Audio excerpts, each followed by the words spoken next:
Welcome to online classes. हम आपके सामने लेकर के आए हैं लेसन नंबर 1 का पार्ट 3 और आशा करते हैं कि इसको आप बड़े अच्छे से समझेंगे।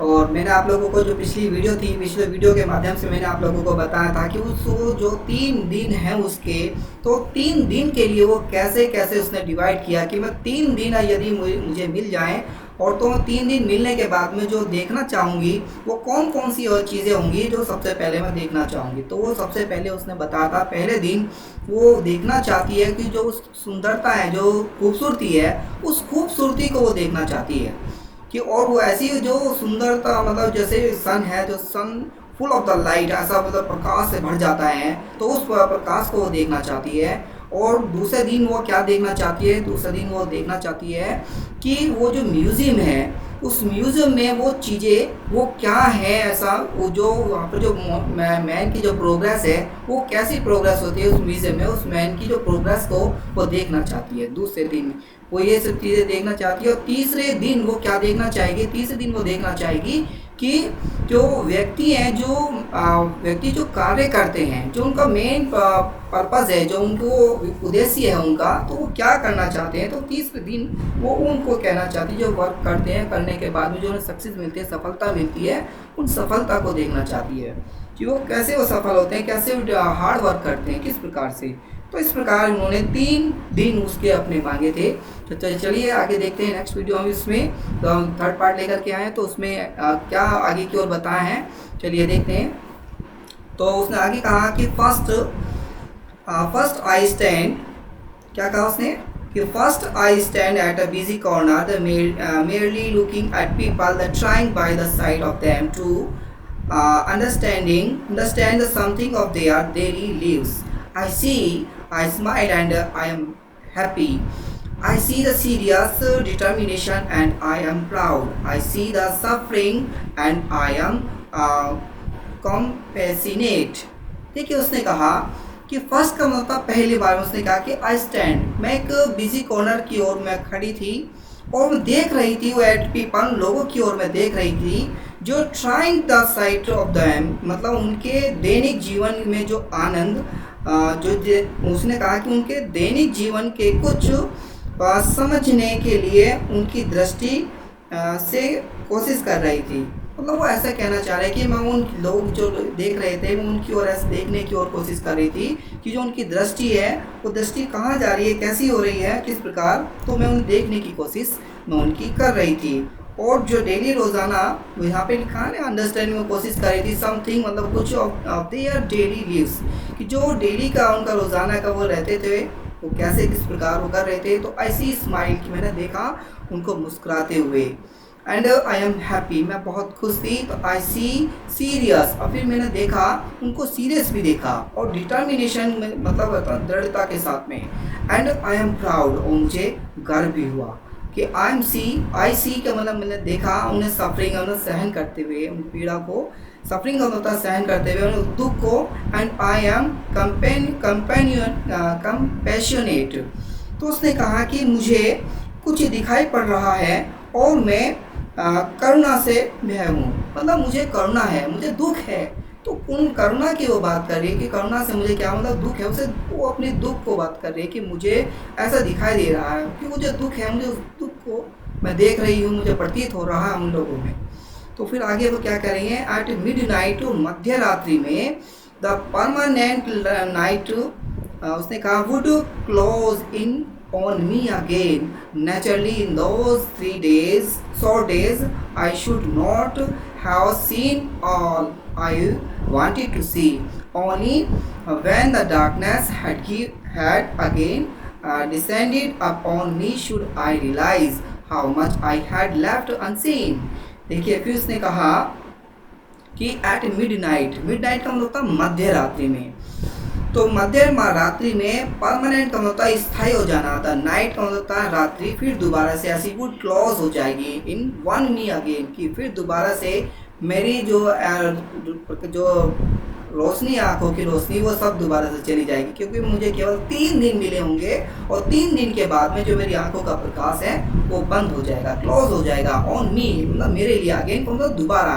और नेचुरली मतलब स्वाभाविक है कि दो 3 डेज शॉर्ट डेज, केवल जो 3 दिन जो थोड़े से हैं, तो I should not have the seen, अब मैं इनमें भी नहीं देख सकूंगी कि ऑल उन सब को आई वांटेड टू सी, जिन्हें मैं देखना चाहती हूँ, मैं उन सब चीज़ों को नहीं देख सकूंगी इन 3 दिनों में।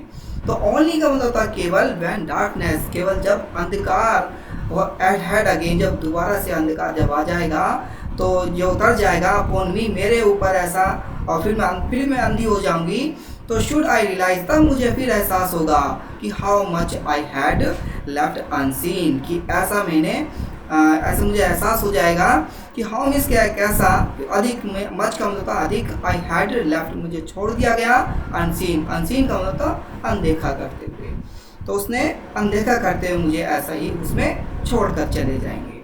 तो फिर उसने कहा उसने कहा आई हु एम ब्लाइंड, कि जो मैं अब अंधी हूँ, कैन गिव वन हिंट, केवल मैं एक ही हिंट दे सकती हूँ, टू दोज, उनको, हु कैन सी, जो देख सकते हैं, मैं केवल उनको एक हिंट दे सकती हूँ, एक संकेत कर सकती हूँ, यूज़ योर आइज़, की अपनी आंखों को प्रयोग में लाओ, एज इफ, जैसे मानो कि टुमारो, जैसे आने वाला जो कल है, तो यू वुड बी स्टेकन ब्लाइंड, कि तुम अंधे ना हो।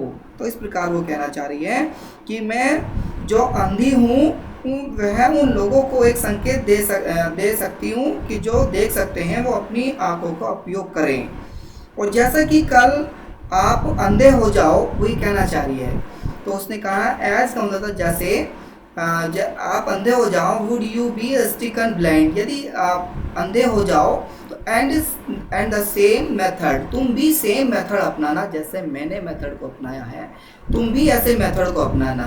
तो can be applied into your other sense, कि तुम भी ऐसी दूसरी सेंस को अपनाना, जैसे जिस प्रकार की सेंस मैंने अपनाई है।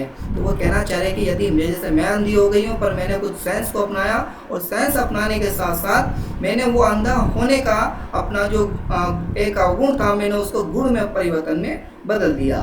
तो इस प्रकार वो कह रही है। तो here the music of the voice, की मैंने भी उस म्यूजिक की वॉइस को सुना। उसने कहा here the music of voice of the song of a bird, and mighty the strain of an orchestra, as if you would be the stricken deep tomorrow.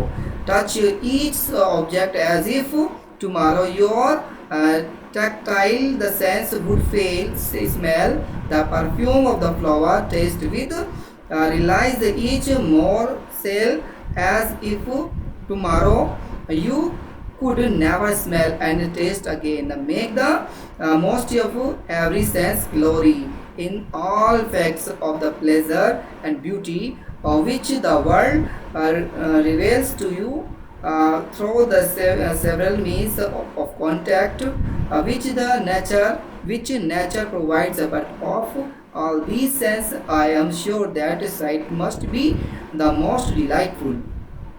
देखिए फिर उसने कहा कि उसने कहा I who am I blind, के जैसे मैं अंधी हो चुकी हूँ। उस प्रकार वो कहना चाह रही है कि जो मैं अंधी हूँ, पर मैं उन लोगों को एक संकेत देना चाहती हूँ। फिर बता रहा हूँ एक बार अगेन, कि जिस प्रकार मैं अंधी हूँ, पर मैं अंधी होने के नाते फिर भी मैं उन जो व्यक्ति हैं जो देख सकते हैं, यार वो कभी भविष्य में वो अंधे हो जाए, तो उनको मैं क्या एक संदेश देना चाहती हूँ कि वो जो व्यक्ति देख सकते हैं वो अपनी आंखों का सही से प्रयोग करें, और जब कभी तुम अंधे हो जाओ तो तुम अपनी उन सेंस का प्रयोग करना, अपनी उन इंद्रियों को। उसने ये भी कहा कि तुम अपनी उन इंद्रियों पर लागू किया जा सकता है, कि जैसे कि कोई अपनी अलग अलग प्रकार की विधि आप लागू कर सकते हैं अपनी इंद्रियों पर, चाहे वो सेंस किसी भी प्रकार की हो। उसने जैसे देखा कि जब वो ब्लाइंड हो गई थी तो उसे डीफ भी थी वो, तो उसे ना तो सुनाई देता था ना दिखाई देता था, पर फिर भी उसने उन सारी चीज़ों को देख करके वो सारी चीज़ें की। तो देखिए फिर आगे वो क्या कहती हैं, एंड सेम मेथड, तुम भी ऐसे मेथड अपनाना, अगर वो तुम भी अंधे हो जाओ तो तुम भी एक मेरे जैसा एक ऐसा ही एक मेथड को अपनाना, और अपनी सेंस को, वो किसी भी प्रकार की आप लोगों की हो सकती है, चाहे वो आपकी वाइब्रेशन वाली सेंस हो, किसी तरह की वाइब्रेट करने वाली हो, किसी भी प्रकार की सेंस हो, आप उसको करना। तो उसने कहा कि here the music of the voice, कि हियर का मतलब सुना था। मैंने भी क्या किया, जो म्यूजिक की आवाज़ थी मैंने उस म्यूजिक की आवाज़ को भी सुना और the song of A bird, और एक जो पक्षियों का गीत है उसको भी। तो उसने कहा ऑल माइटी मतलब शक्तिशाली, the strain of an orchestra. तो देखिए उसने फिर कहा कि ऑर्केस्ट्रा का मतलब सुना मैंने भी। तो इस प्रकार वो कहना चाह रहे हैं कि जो ऑर्केस्ट्रा के शक्तिशाली उपभेदों को मैंने सुना, एज इफ जैसे मानो कि यू वुड बी स्टेकन की टुमारो, जैसे कि कभी ऐसा हो कि कल आप भी बहरे हो जाओ तो तुम भी कुछ ऐसी चीज़ को अपनाना जिससे कि तुम उन चीज़ों को सुनो, जैसा कि मैंने उन जो पक्षियों के आवाज़ को, गाने को मैंने सुना। और टच ईच ऑब्जेक्ट, मतलब टच का मतलब होता है छूना, कि प्रत्येक वस्तु को मैंने स्पर्श करके पहचाना था। देखिए जब मैं ब्लाइंड हो गई थी तो मुझे कुछ भी नज़र नहीं आया था, पर फिर भी मैंने क्या किया था, मैंने स्पर्श किया उन्हें।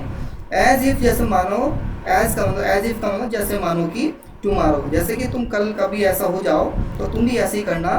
तो यूर टेक्टाइल्स, क्योंकि तुम भी अपने स्पर्श को या स्पर्शनीय भाव को अगर विफल हो जाए, वो ये कहना चाहिए टेक्टाइल्स सेंस वुड फेल। कभी कभी ऐसा होता है कि आपके छूने की जो सेंस है वो भी कभी कभी असफल हो जाती है। तो उस सेंस में भी क्या करेंगे आप, the smell the perfume of the flowers, इस प्रकार हम लोग फूलों की खुशबू को सूंघ करके बता देते हैं कि ये कैसी है, किस प्रकार की है। तो उस प्रकार की सेंस आप वहाँ अपना सकते हो। उसने कहा फूलों के इत्र को सुगंधित करें और प्रत्येक जो निवाला है जो के साथ में स्वाद ले। तो उसने कहा the realise the each morsel as if, जैसे मानो कि जो tomorrow you would never smell and taste again, जैसा कि आप फिर कभी गंध और स्वाद इस प्रकार नहीं ले सकेंगे। तो इस प्रकार ये भी चीज़ें आप लोगों को वहाँ देखनी है।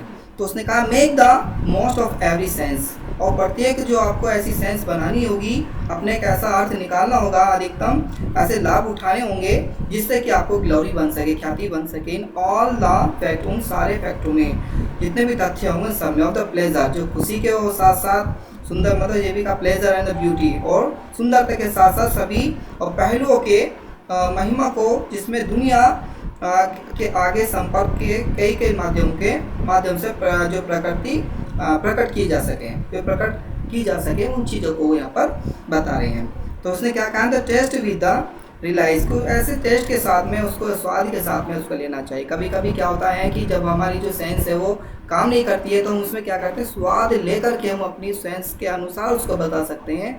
एज इफ जैसे मानो तुम्हारा यू कुड नेवर स्मेल, और कभी कभी ऐसा होता है कि कभी तुम स्मेल को भी नहीं ले सकते, यानी टेस्ट अगेन, उसको टेस्ट भी दोबारा नहीं कर सकते, तो फिर क्या करोगे। तो उसने कहा make the most of every sense of glory, जो प्रत्येक सेंस होंगी आपकी, अधिक से अधिक जो भी हो सके उस सेंस को आपको लगाना होगा। Glory in the all facts, सारे तथ्यों को उन्हें लगाना होगा जो खुशी के होंगे, और खुशी के साथ में, और ब्यूटी और सुंदरता के साथ में होंगे। विच द वर्ल्ड, जो पूरा संसार है जो रिवेल्स करेगा टू यू, तुम्हें, तो थ्रो मतलब तुम्हारे भी ऐसे ही करेगा जैसे कि मुझे कर रहे हैं। जैसे सब लोग मुझे देख रहे हैं, जो लोग ऐसे ब्लाइंड हैं या जो भी डीप हैं, और मुझे देख देख कर उनके एक ऐसी प्रेरणा भर रही है उनके अंदर कि जब वो कर सकती है तो मैं क्यों नहीं कर सकती। तो ऐसी आप भी एक उनके एक ऐसा प्रेरणा के स्रोत बन जाओगे। तो उसने कहा you through the several means, उसके यहाँ पर अनेकों ऐसे मीनिंग होंगे, उनके अर्थ होंगे, उनका कॉन्टैक्ट, आपके संपर्क में भी ऐसे लोग होंगे विच नेचर, जो जैसे कि जो प्रकृति के लिए प्रोवाइड, प्रकृति को प्रोवाइड कराएंगे। जो इसने कहा जो प्रकृति प्रदान करती है, कुछ ऐसी चीज़ें भी होती हैं जो प्रकृति अपना आप ऑटोमेटिक उसको कुछ चीज़ें ऐसी प्रोवाइड करा देती है। बट ऑफ ऑल सेंस, लेकिन जितनी भी सारी सेंस होती हैं, आई एम श्योर, मैं निश्चित हूँ, that site must be the most delightful. तो उसने कहा लेकिन जितने भी, मुझे ऐसा यकीन है कि दृष्टि के सबसे स्मरणीय होना चाहिए, बस केवल कि आई एम श्योर, मुझे यकीन है कि जो साइट है, जो दृष्टि है, must be the most delightful, तो स्मरणीय होनी चाहिए, बस केवल। डिलाइटफुल का मतलब होता है खुशी देने वाली होनी चाहिए। तो इसी के साथ thank you watching this video.